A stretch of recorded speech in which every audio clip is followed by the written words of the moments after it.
Hey everyone, Nick Engvall here. Before we get into today's episode, I want to tell you about some of the people that make the sneaker history community and this podcast possible. It's more important than ever to think about who you give your money to when you're buying clothing to go with your kicks. Our friends at Guilty Goods started their brand with a goal of giving back, especially to the communities that make sneaker culture possible. With every purchase from Guilty Goods, at least 10% of the proceeds are donated to organizations like Big Brothers and Big Sisters, the Susan G. Komen Foundation, the Movement for Black Lives, and many more.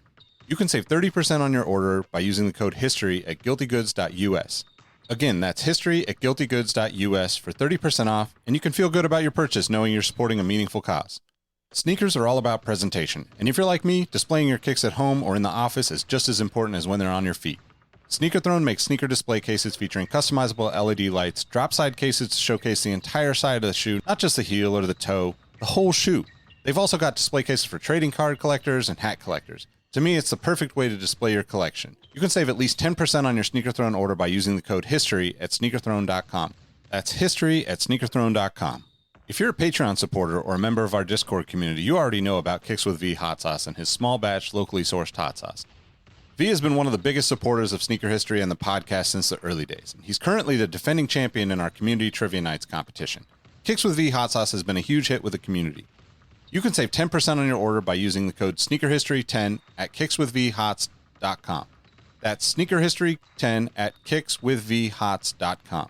Now, you're probably here because you like sneakers, and if you join the Discord, you know our community is about so much more than that. Whether it's the marathon-like community calls, trivia night debates, the in-person meetups, or just sharing our favorite experiences, we found that although we have such different backgrounds, we all have some unexpected shared passions.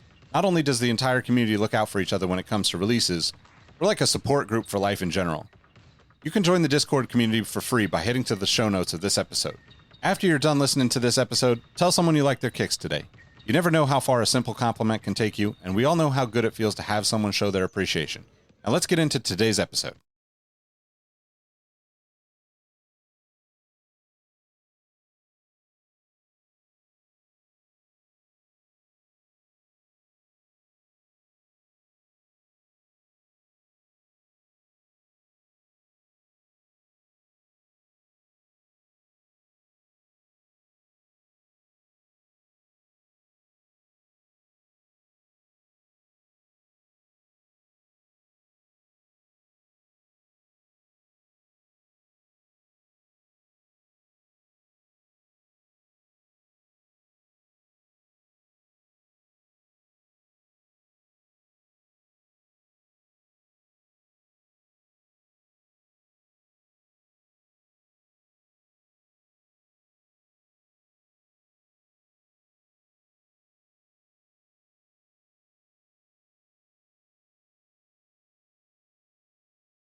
What up, what up? Welcome back to the Sneaker History Podcast. Back with my guys, Robbie and Rohit, to talk some kicks. What's good, fellas? How you guys doing? Here to provide a little R&R, if you will. Yeah, Definitely. I think this is a nice compliment to everybody's Donda session. Hopefully everybody got through disc 1 or disc 2. I didn't listen through all of it, but the parts I did listen to, some I really like, some I really didn't like, and that's okay. It's with anything new. It's like, your ears aren't used to it, but that's a whole nother time. But not as this isn't being much shorter than Donda. You can probably play 4 of these by the time Donda's over. Yeah, I didn't listen to it. Maybe because Robbie's Lakers just got me depressed. So it's more of a my beautiful dark twisted fantasy mood. If I'm going to listen to Kanye right now. I don't understand how the Lakers have the budget to sign literally the entire 2004 All-Star team or 2003 All-Star team. 12. Yeah, they had like 6 2012 All-Stars and Anthony Davis. Yep. No, it's crazy when everybody's willing to take a pay cut. Rondo signed for like $2.3 million. That's like NBA chump change. So he wants that taste. He wants that taste again. He doesn't want. Yeah. So We'll get to I'm see happy. CP3 and Rondo round 2, hopefully. I'm excited for that. Man, I hate Ron. He's one of those players, man. Like, I'm sure other people, and we'll get off this topic. The last Mouse in the Palace on Netflix documentary stuff going on. I finally watched that. Like, Steven Jackson type stuff. Like, you hate him because he's on the other team, but he will ride and die for you if he's on your squad. Rondo's that kind of player. Celtics Rondo, I hate him vehemently. Lakers Rondo, I love him like with passion. So it's funny how that works. No, I was just going to say, Robbie, the best way to troll Celtics fans now is give Rondo a second ring with a Laker, because in my mind, then he's more a Laker than he ever was a Celtic. Oh, hell yeah. Yeah. He's more respected. We're getting way off topic, but he was little brother to KG and stuff. You know, he wouldn't get the same kind of respect. Yep. Anywho. All right. How do we want to start this off? We want to go rocking and copping, or we want to read some reviews first? Or a review, I'll go ahead and just read the review because it's quicker. We got a couple new ones, so I'll read the one that was most recent, which is a 5-star review from Your New Secret. Talking sneakers for all sneakerheads. Get these 4 dudes on a mic together and magic happens. It's a show about sneakers, the industry, and the people who care about both. Take the hype and pretense out and leave it at the door. Shoes are functional expressions of art, and these gentlemen appreciate all types. But beyond the show lies the gem of the operation, the actual sneaker history Discord. Actual community of people that care less about the kicks on the feet, but the people behind them. From food to football kits to Formula One to fevered healthy debate, you name it, the SH Discord has got it. A golden place that hasn't been ruined by the exploding and extravagantly influenced industry that is shoes. They go on your feet, people. It's not that serious. 10 out of 5 stars. Friday starting 5 suggestion, 5 candy bars. Let's make it happen, guys. Thank you, Your New Secret. I appreciate the alliteration. I appreciate the 5 stars. And yeah, thank you again, guys. That's an amazing review. I didn't All see American that one. Rejects. My little secret. Dirty little secret. Yeah. That was really good. Thank you. That was good. Yeah, definitely appreciate it. If you haven't left us a review, even if you have, you can update your review and tell us we suck. I know Rohit doesn't like it when I say that, but I'm totally down for it. But, you know, we'd rather have the positive reviews, the glowing reviews. If you've been listening this long, if you've been listening as long as our secret out here, you should probably just join the Discord. Patreon.com/sneakerhistory. Get you in there. It is by far the best part of, I was going to say waking up or something, but that's Folgers. So Yeah. I'll just drop it. Like it's hot. Yeah. It's really a good place. Fun place. Definitely is. So before we get into this episode, which is going to be an interesting one, Robbie had a great idea in picking our favorite years for sneaker releases. So I'm looking forward to having the conversation with you guys. We might even, I don't know what Mike's planned since he's not going to be here tonight, but like maybe Mike can even drop his 5 on his channel or something like that to make it a little more interesting, to give his audience some insight into his picks, because I thought that was really cool to see everybody's different opinions on it. But anyway, before we get into that, what are you guys rocking and copping lately? I'll pop it off. I'll start it. So, Delta variant out here. I've been sitting around the house. Other than Saturday getting dinner with this lovely gentleman, Rohit, I've been wearing my RS Dreamer Ledos, RS Dreamer 2. I had a friend come over who is historically a Nike head, and he picked these up. Like, nothing wrong with that. Like, kind of like a Hank Hill. Like, this is a gorgeous, it's pretty much just a high top version of the one. But it says Dreamer on the back. I took the insole out because these shoes are tight as hell. You have to go a half size up. Like, these do not fit me if I have the insole in. But that's okay.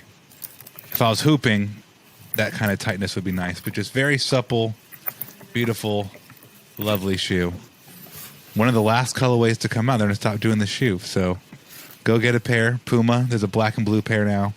Go use, if you're in the Discord, or I'll post photos with these in the Sneaker History Instagram, use our affiliate links. Go buy stuff through our affiliate links. It really helps us out. And when it comes to COPPIN, there's so many damn shoes. The one that's really kind of breaking through over everything else is the Air Max BW coming out next month. I've been on a real, like, Air Max like kick. Historically, I would say up until like 2010, I did not like Air Maxes. And then slowly, really weird. I did not like wearing them. I like Air Max Tech, like in basketball shoes and other things, but like a straight up like Heritage Air Max, like no.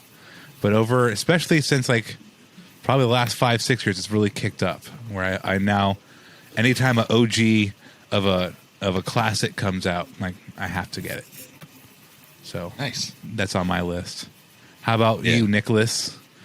So ROCKIN, kind of in that same vein, colorway wise. I just went back to the OG Ultra Boost recently.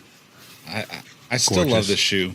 It's just like I know that style wise it doesn't live up to like the way it did when it first came out, but it's still so damn comfortable. And summer shorts, I feel like it's a no-brainer.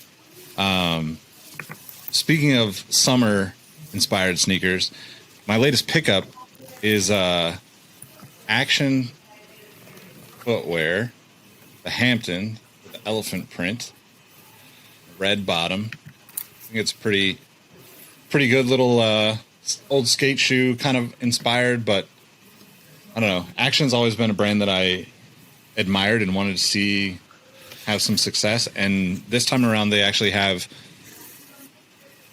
Kareem Campbell, who started it originally in the early 2000s, late 90s, back and heavily involved in what's going on. I'm pretty sure he owns the company again.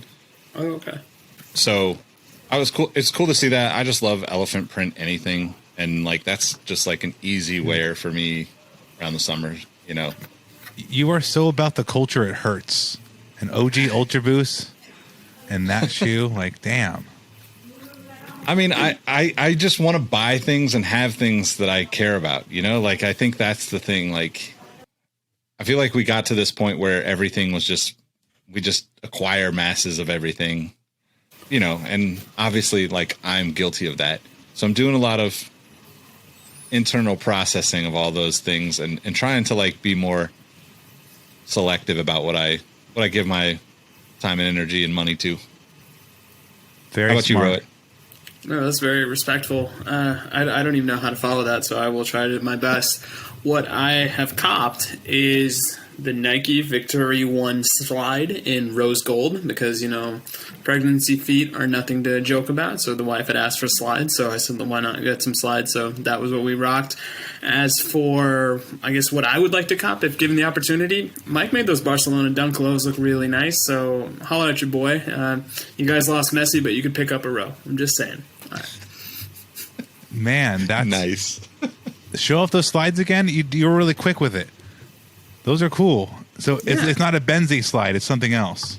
Yes, it's a completely different design. One of the most interesting things about this was the fact that it had not one, not two, not three, but 4 stickers showing you the added comfort and where that added comfort is on the actual slide. So, yeah, definitely a cool slide. I might wear these when nobody's looking and have a Jane Gunn movement from, like, Silence of the Lambs, but who's to say? So you have matching rose golds. I have I have the one. So I had a pair of those Benassi ones that I dipped in the dyes from the baby shower, but I dipped one in the blue dye and one in the pink dye because you got to represent all possibilities. So anything is possible. Anything is possible. Second Celtics mention. I don't like it, Robbie. So you're gonna have 2 more Laker mentions at the back end of the episode, hopefully. Out of respect, we're retiring. Anything is possible. That's done. Yeah. Anything is not possible. Absolutely. Anywho, on happier notes, J.R. Smith, man, he rocks some heat back. So when I was thinking about years, I was like looking through photos of things. I was like, oh man, he had some crazy. Every player, right? So I was just thinking, what year is like your favorite year? And I'm phrasing it this way for our listeners. Think back to yourself.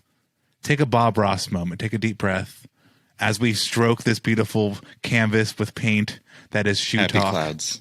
Happy clouds, mountains, maybe a nice little prairie cabin.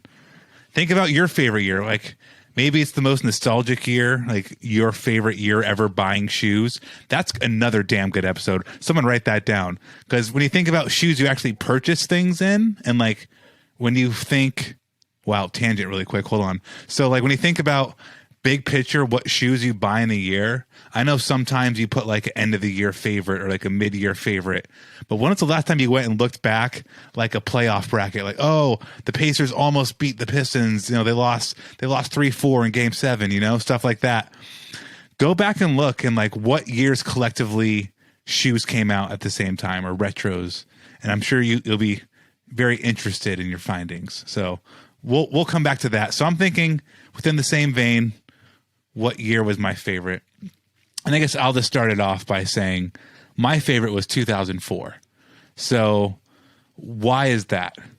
There's some great shoes in 2003, which I almost picked. I almost went a little bit earlier, like 2001. But I think 4 is that like golden area of Nike basketball. And I went this Nike I'm going 4 shoe. So Nike / Jordan brand took over every spot. But that's just such like a young hatchery, right? You have all these little like things budding. Things are just starting to pop off. So like my first thought wasn't actually LeBron. He was my second thought. My first thought was Carmelo and the 1.5, the new Lakers. Carmelo and the Melo 1.5. And it's like how he came into the league wearing the 18.5, a really like weird transitional shoe, like literally between the 18, like after the 18, took the shroud off, big weird lacing, weird shoe.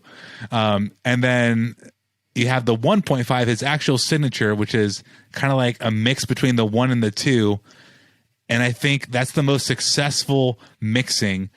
Jordan Brand's tried many times to put 1 and 2 together to make something, make a 3 or make something more out of what is lesser, I guess, in my mind. So seeing like a perfect fusion with the right kind of wave around the ankle, the right kind of like weird futuristic semi like collar, right? It was like a plastic feeling little collar on it that didn't quite go all the way around, with that beautiful mellow writing on it, the baby blue and white colorways. Just the mellow 1.5, man. Like, am I the only one who can wax poetic on it, or do you guys or am I crazy? You guys dig that shoe like that? I'd say out of all the mellows, I like it the most, but it's one of those things that I don't know what else I can add on top of you turning into William Shakespeare and doing exactly that, waxing poetic on this sneaker that I'm sure somebody listening to this episode has never truly understood or really taken the time. It's one of those things where this is why we do this episode, because somebody is going to find a new appreciation for that Mellow 1.5. So I think Robbie made a pretty good pick. What I'll do for 2004, and Nick, please correct me if I'm wrong, if I have the wrong year, but the T-Mac 3 All-Stars, that mix and match pair, the red and blue, that to me encapsulates probably the most forgotten star of that era.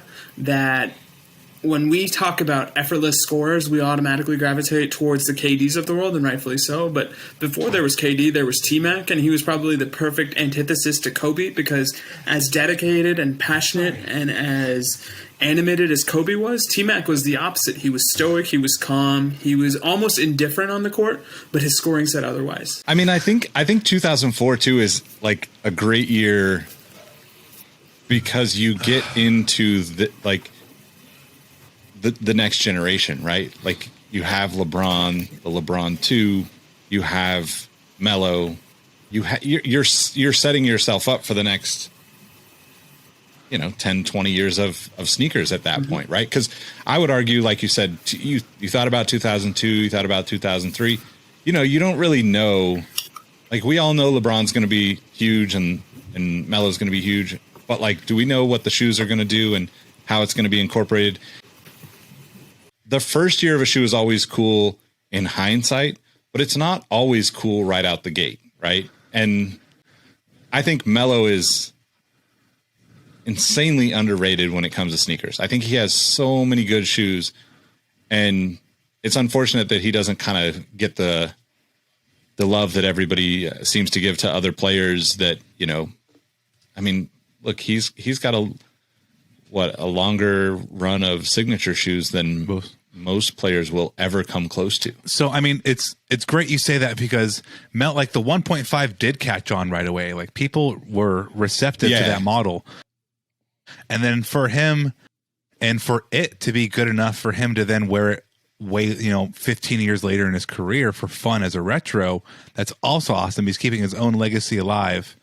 I love that you brought up the LeBron 2, because that was the other shoe that really got my brain thinking, like, why I want to pick 2004.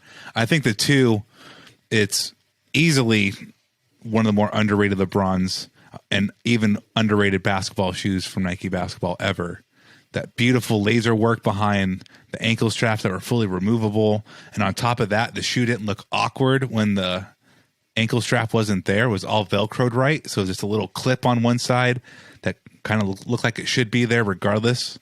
So specifically in my brain, 10th grade kid Eric had the all-star gray with the blue and white pair on. He put them up on the desk and he's like, check these freaking things out. And I was just like, damn, I want those. I never had them. I still have never had that shoe. The second that shoe retros, it'll be a Vengeance Buy. Like the white and navy, fire. Like the black on black, fire. Like the black, white, and red, fire. All very clean, simple colorways, but just the 1.5 and the LeBron 2, like such good early entries from studs. Agreed. So 2K4, right? I mean, that's probably like the quintessential 2004 shoe from Nike Basketball.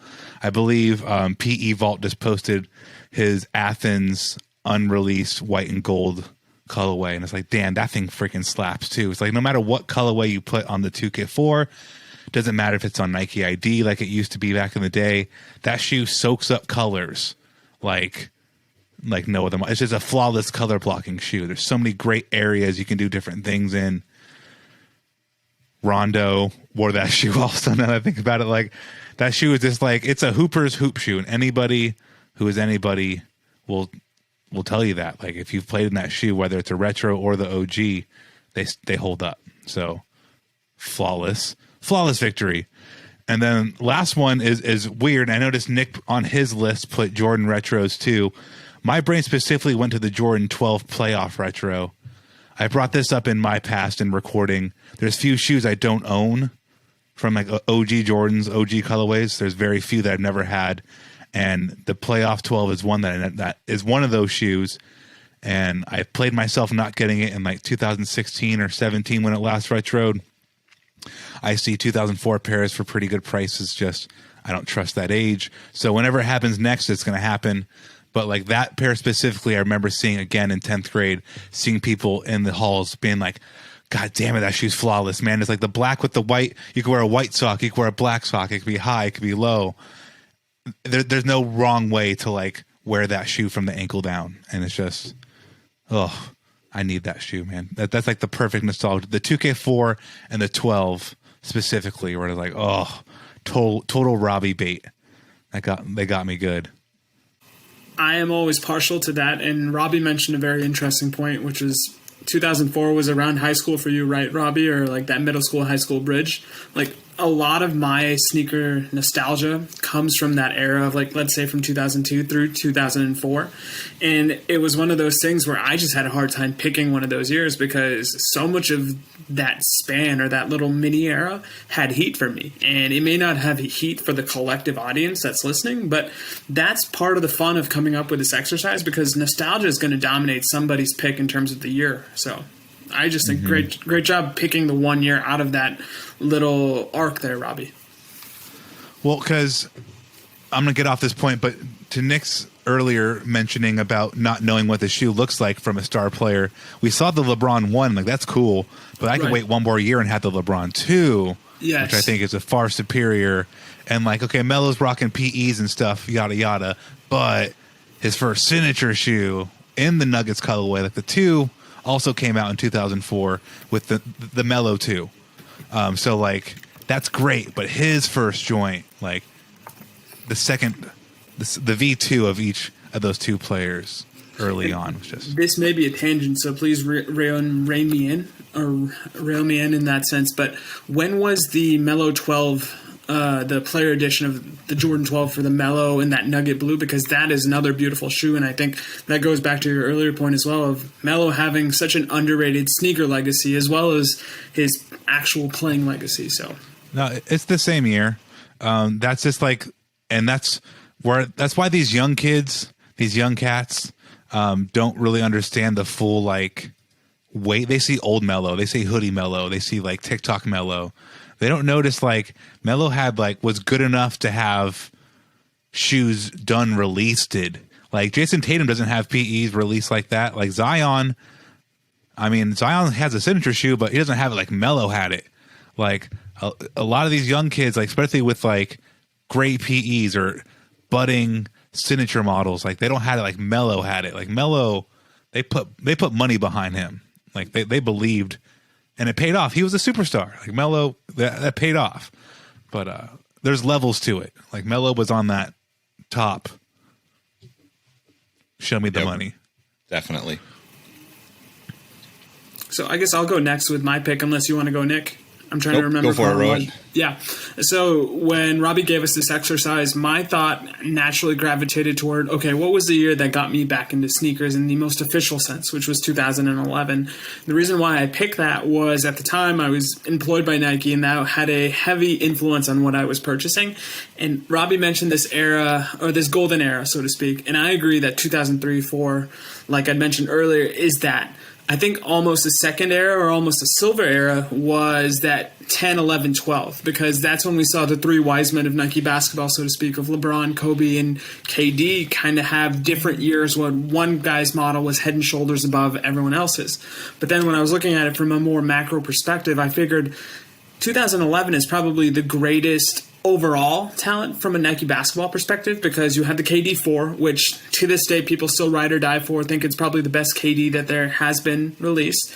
You had the Kobe 6, which is as much of a sweet spot in terms of taking what was great about the 4 and the 5, which were considered the gold standards of his line, and kind of evolving it into that Charizard, Blastoise, Venusaur model. And then lastly, you had LeBron 9, where I thought that was probably the most interesting aesthetic shoe I had seen from the LeBron line, because it was the one that in my mind was probably the first truly out there design. So I looked at that as the Holy Trinity. And then for me, the capper was the 2011 release of the mags, because I think that is, if people ask me when did sneakers kind of jump the shark, I think it's when we all thought that the mags were actually going to be available for purchasing. Now granted, it was absurd how expensive those shoes were, but once we hit that notion, that's when I think that flip happened, so to speak, where people were no longer just collecting sneakers for the pride of having them in their own personal collection, but it was that thought of, let me flip this and make a buck off of it. What do you guys think? It's when I saw your list, the second I read mag, I had to remind myself that shoe actually came out, because it's so unobtainable. It's just like it's so far in the cosmos to me. It's like, oh, that's never going to happen. Like, if whatever, but I forgot it existed. Yeah. I mean, not just flipping a buck, but like flipping a nice car. Like, semester's worth of education. Or alcohol. It's just, it's either one. It's crazy. Why not both? The mag is insane. That's such a, iconic shoe and story, and, I fortunately or unfortunately have been like obsessed over sneakers with almost no letting off the gas for, 30 something years now. And 2011 to me was like, obviously there's no chance of getting the shoes, but like I was kind of on the other side of that emotionally, because my grandfather had Parkinson's, lived with us when I was in high school, dealt with a lot of that stuff, and seeing Michael J. Fox deal with it, and then having all that stuff come out about him and the shoes and the money going to support it. Like, I was just like, genuinely like frustrated that people would be flipping those shoes when there was only, however many of them, a handful of them that actually were auctioned off. I'm always kind of torn, because I love meeting people that love sneakers. I love talking to people about sneakers. But at times when it goes so big, that's when you get people that are just in it for the quick buck and they won't be around the next time. Or, it's like, it used to be that they would only show up once in a while. And then, the Jordan 11 was the one time a year that everybody would show up to resell shoes. And then, it kind of shifted into like, this is just a piece of the game that we play, which is fine. Like, I still enjoy it, and I'm not going to say that I wouldn't resell something. I wouldn't resell a Nike mag. I'd rather have that shoe. I have too much of a personal connection with it. my mom used to call me, I forget what Michael J. Fox's show name on the show Family Ties was. My mom used Alex P. Keaton. Yep. My mom used to call me that because I was always about like the money and like, trying to figure out how to make money and hustle things. And as a kid, like, I didn't realize all those connections, but when that shoe came out, it definitely was like, damn, I would rather have that than actually sell it. Like, who knows if you're in a financial position to do that, right? Like at this point in my life, somebody came along and said, here's a couple $100,000. I'd happily give them every shoe without a few, with only 2 or 3 shoes that I would keep that have my name attached to them or a story that I would never let go of. Yep. But like, I would also just start over again. Like the chase is so enjoyable for me that it'd be like, okay, that was fun. Oh no, I got to do it again. Now I have a new wall to fill. I was just going to say, that's Phil Jackson going to LA after Chicago, right? Like that's the new era of coaching or new era of collecting. I think what was interesting about that was you mentioned your mom. That was the first time my mom asked me about sneakers because she's like, hey, did you hear about this Michael J. Fox thing? And I was like, yeah. And that's when, for a lot of people, to your point, that may have not been familiar with this other than, oh, this is just a passing hobby that a random family member or friend does. That's when everybody started to become a sneaker expert. And there's that popular meme going around right now where in between taking turns of everybody becoming like a medical expert, they're also a foreign policy expert. Well, that was the first time we had sneaker experts that were traditionally not there with lining up with us, let's say on a Saturday or a Sunday. Yeah. Yep. What else you got? Yeah, what else you got from 2011? The mags are pretty heavy hitter. But. No, that's why I figured, like, I front-loaded it with the mags, but I guess my question to you guys was similar to kind of how I introduced the Nike basketball silver era of Kobe, KD, and LeBron. Like, was this the best year where we saw probably the most consistent in terms of overall talent? Because I could think that the year that Kobe 4 came out, maybe the LeBron wasn't as high and maybe the KD was in its infancy, but that drives home the point that we were just talking about in 2004 with LeBron and Melo, in the sense that, like, okay, you're excited about this new player coming up, and what's that natural inclination to be even more excited is they're going to get their signature shoe, and that represents such an unlimited possibility of what the shoe could look like, because at the end of the day, a shoe is supposed to supplement the guy's game or the girl's game. But what were you guys feeling in that era? Is the 9 probably your favorite LeBron from that era? Similarly, is the KD 4 really the people's champ, the way that we've been led to believe the last 10 years? I mean, I think Robbie made a good point about, so the way I associate the KD 4 is the way that Robbie talked about, like, Melo having money dumped into him and him being pushed as like, this is the future, right?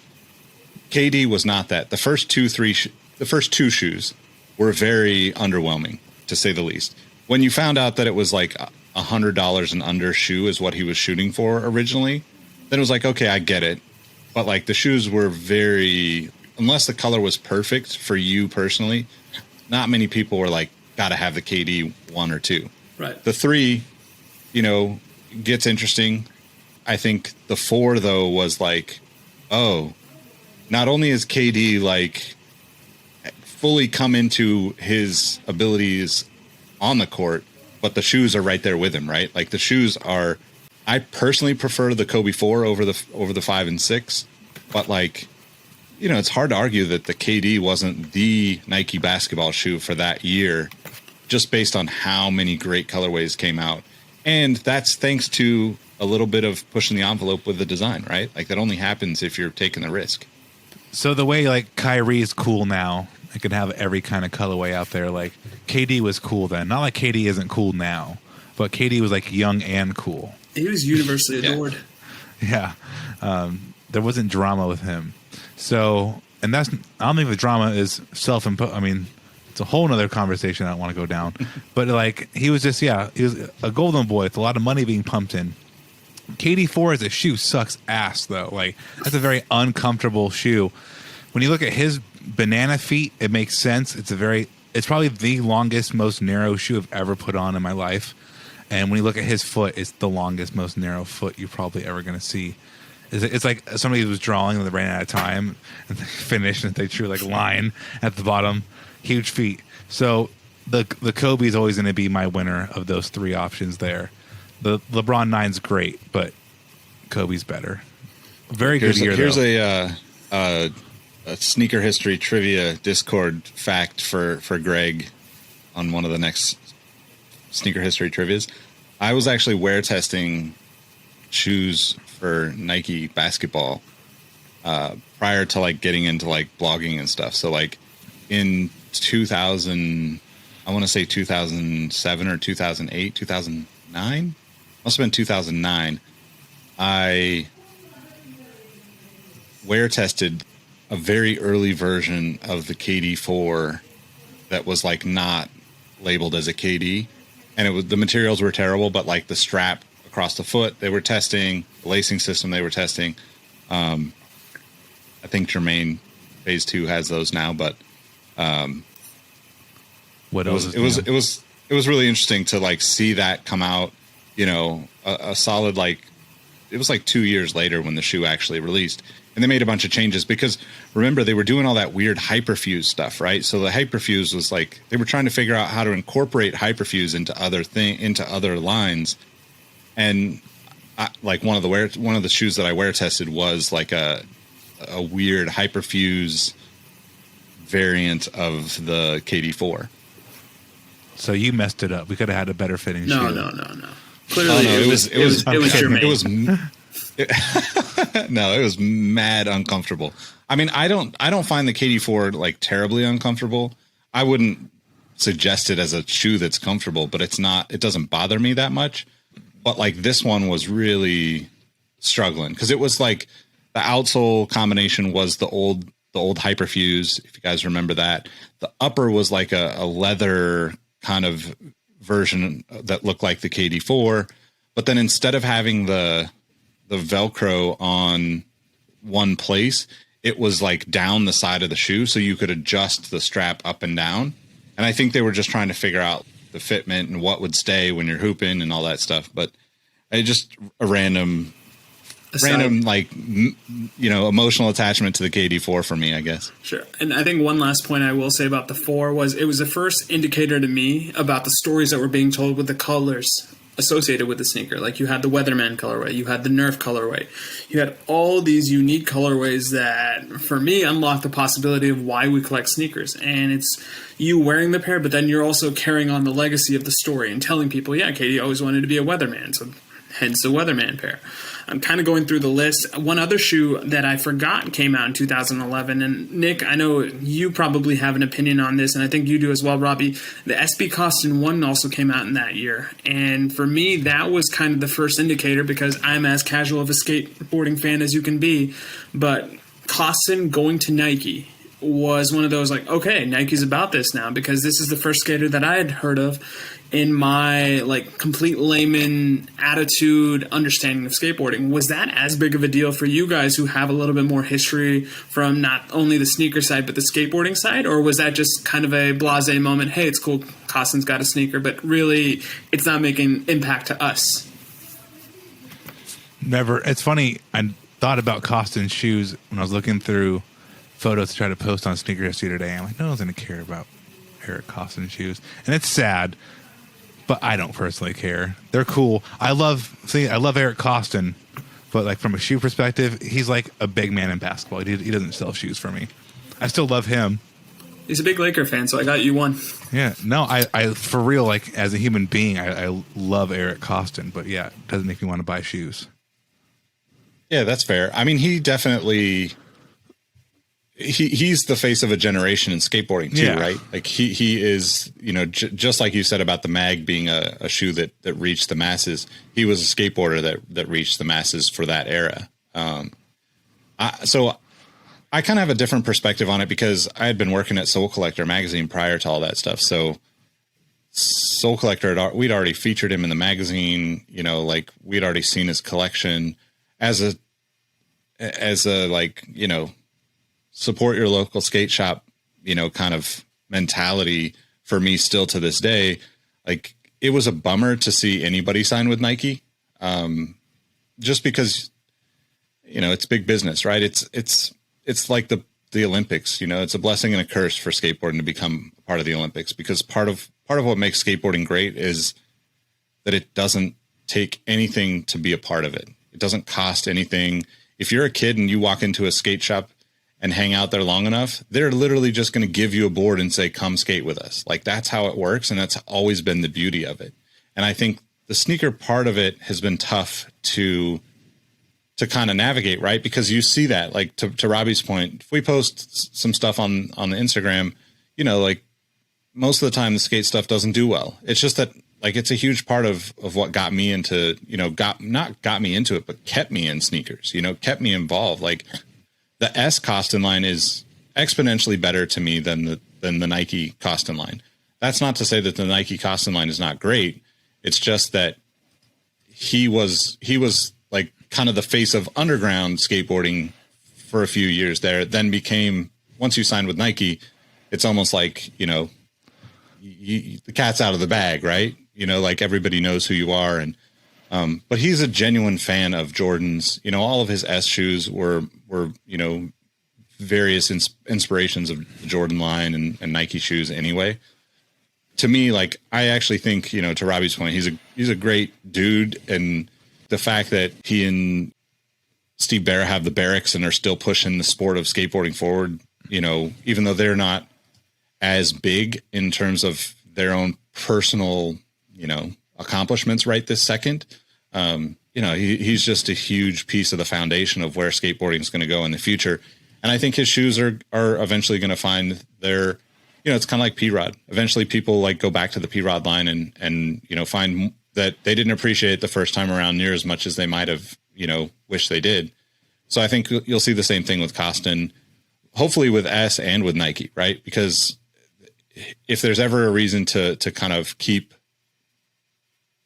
the legacy alive for the entire run of his signature shoes, you know, they've already done it before, right? Lakai made, you know, the Costin one that was modeled off the S, you know, like they've done tribute shoes for him before. So I could see, you know, it being a huge piece of the future too, at some point, once people, everything's going to ebb and flow. We're getting to the point where everybody's wearing baggy jeans again. You're going to eventually see, like, massively stuffed tongues and fat shoes, and, you know, like, it'll be trendy for a while, and then it'll go away again.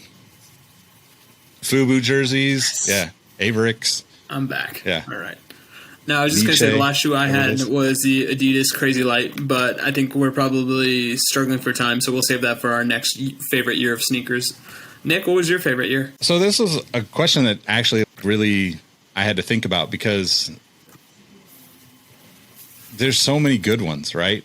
Part of me wanted to say, like, 2007 or whenever it was that I got started actually working in sneakers, because, like, to me that was a cool thing. I wasn't buying a lot of shoes because I didn't make any money, but, like, getting to write about shoes and talk about shoes was, like, a game changer. But ultimately, I think I had to come back to, like, me as a kid. 1994 is probably the most important. You know, I'm like a freshman in high school. I guess, like, being able to see the retros, and I didn't have a chance to get them in reality, but in my mind, I had a chance to get them at that time, you know, and thought, how cool would it be to be able to get a pair of Air Jordan 3s, like black cement 3s, white cement 3s. That was like just such a, you know, cheesy term, but, like, defining moment for sneakers for me, because it made me think, like, wow, like, all this stuff that was, like, you know, stuff I saw on TV, you know, watching WGN and TNT, you know, going to friend's house to watch it cable, you know, like, kind of stuff, and seeing the shoes. Now it's like, wait, these are coming back? Like, how is that even possible? And the boxes, I remember just seeing the box. It was like, oh my God, this is like the entire history of, you know, Jordans, even though, like, you know, now it's like, yeah, dude, that was like, what, 9 years? You know, man, like, I would much rather have your experience than the jaded experience 20 years later. So yes, I agree. Yeah. Kick ass. Well, and it's interesting because, like, it was like the time that I was already obsessed with shoes, but it was the time that I was, like, becoming, like, probably unhealthily obsessed with shoes. So not only was it the retro Jordans coming back for the first time, which I didn't care. I thought it was cool that the Jordan 1 came back at that time, but I didn't, like, it was not a shoe that I wanted at that time. 3 is like, way cooler. The 3 was a way cooler shoe because it had visible air. And in that era, I was still trying to get a shoe with visible air, like that was like still the thing that you wanted. But I think too, like on the flip side of that, you had, the Maestro, right? Yep. Well, yeah, like the Nike basketball stuff was obviously big. So you had like the Air Maestro, the Too Strong is then the Air Unlimited, which, for me, like Chris Webber is still my favorite player. I went to this, my 5th and 6th grade teacher was the same teacher for 2 years. Lived in a small town in Oregon, Roseburg, Oregon. Went to the same school and played basketball, and my 5th grade teacher gave me a high school sports magazine in between my 5th and 6th grade years. And on the cover was Chris Webber, who had scored, 63 points in his high school country day in Detroit. That just set me on course to be a Chris Webber fan for the remainder of my life, basically. And I think the craziest part about thinking about all these shoes from that era, I was so obsessed with everyone. Once you sent that, I was like, okay, like it's got to be high school for me, which it was. Like that's my freshman year, I think, sophomore year maybe. Then Tupac is the other obsession in my life at that time. My brother is like massively into tennis and obsessed with Andre Agassi. Andre Agassi wears the Nike Air Flare. Tupac wears the Nike Air Flare. These are all of my worlds. Just like there's just so much crossover and all this stuff. I have to pick that year because it was just like, wow, here's everything. Not to mention, like, I would have bought my first pair of Jordans in '94, the Air Jordan 9s, charcoals or black and charcoal, whatever it is, red, black and charcoal.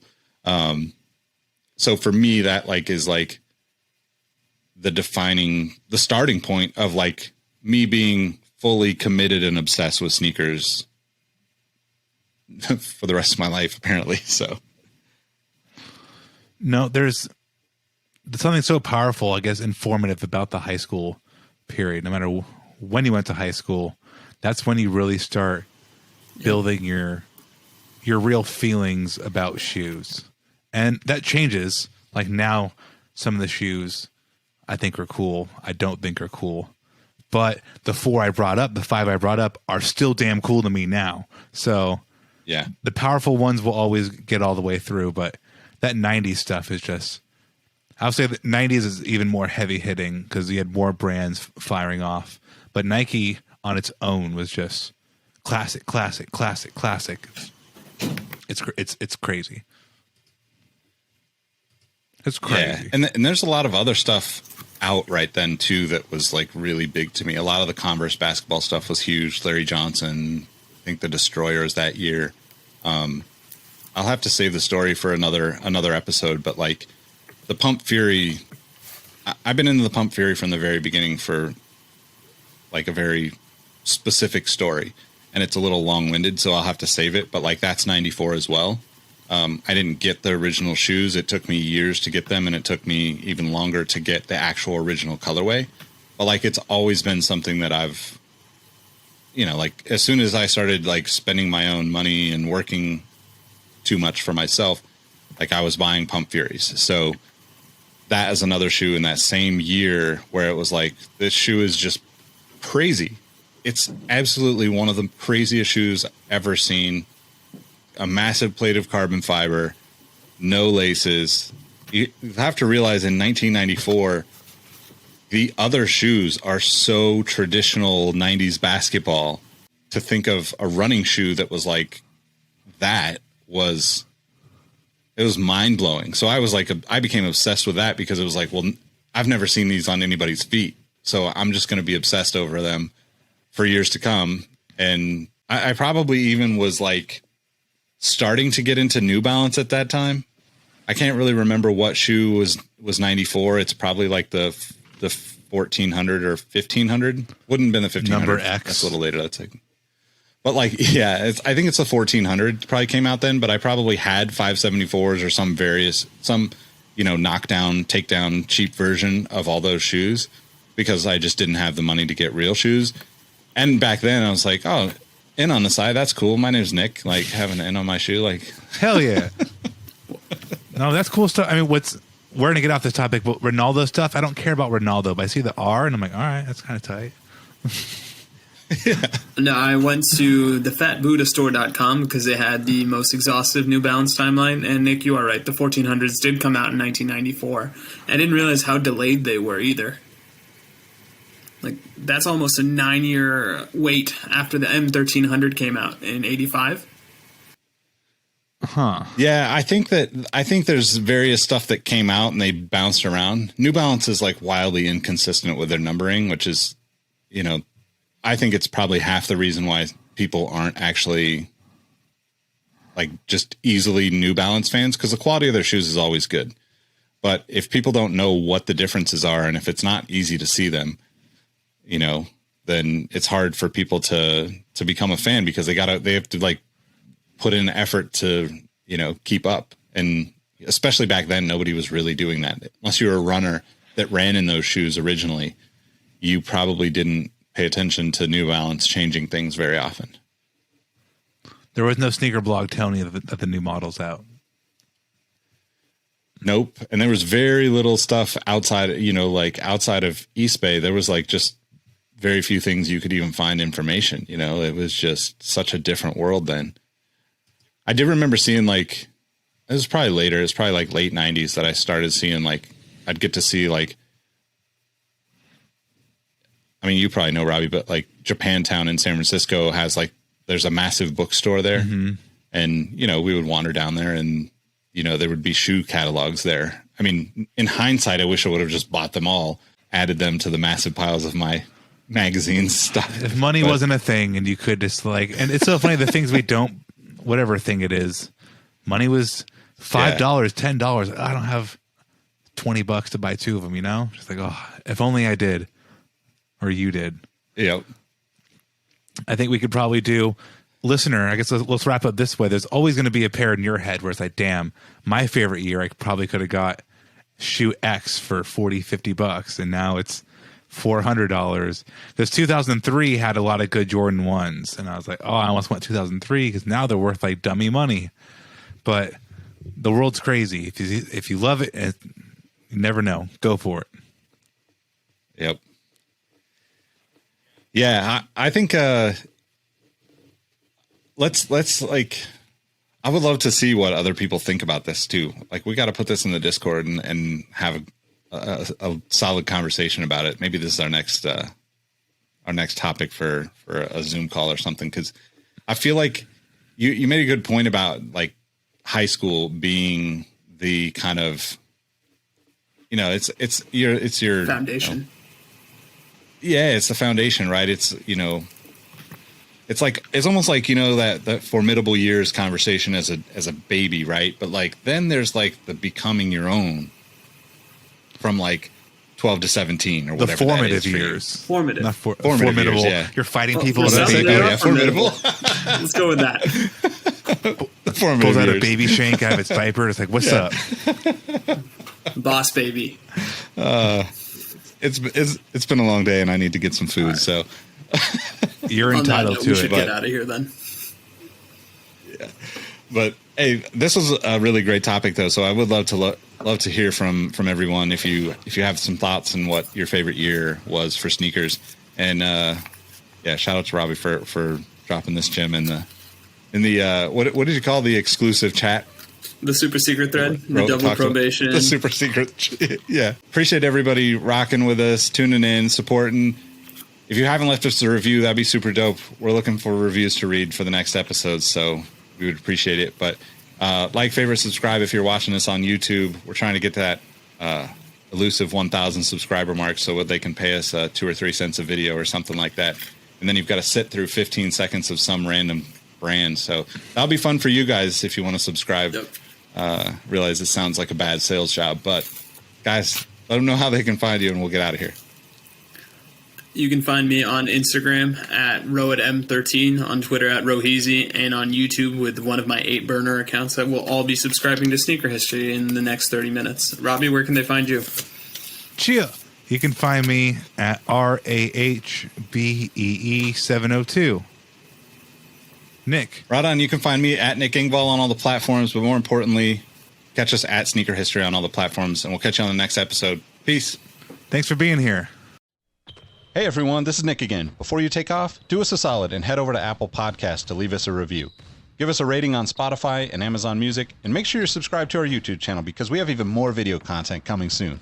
Speaking of new content, we have an amazing community of sneaker enthusiasts that hang out in our Sneaker History Discord on a daily basis. While sneakers is a connection point that brought us all together, we've all discovered countless shared passions that we have in common with each other. We recently launched a couple of new podcasts directly from our community. One of them is a Formula One podcast. If you're an F1 fan like me, the Exhaust Notes podcast is your weekly fix of Formula One fun. It's hosted by myself, Rohit Malhotra, and Todd Yates. New episodes drop every Tuesday. I've been wearing fitted hats for years and collecting my favorite teams since I was a little leaguer. It has been awesome to see so many new fans getting into fitteds in recent years. Crown and Stitch is our new talk show about fitted hats with Dexter, Keith, and myself, where we talk about fitted hats, snapbacks, throw in some obscure hats because we all kind of like some funky stuff once in a while, don't we? Copping, collecting, and so much more. New episodes drop every Wednesday. Hit the links in the show notes for this episode to give our new shows a listen, and be on the lookout for more new podcasts dropping soon. Last but not least, tell someone you like their kicks today. You never know how far a simple compliment can take you, and we all know how good it feels to have someone show their appreciation. Thank you all for the support, and we'll catch you on the next episode. Peace.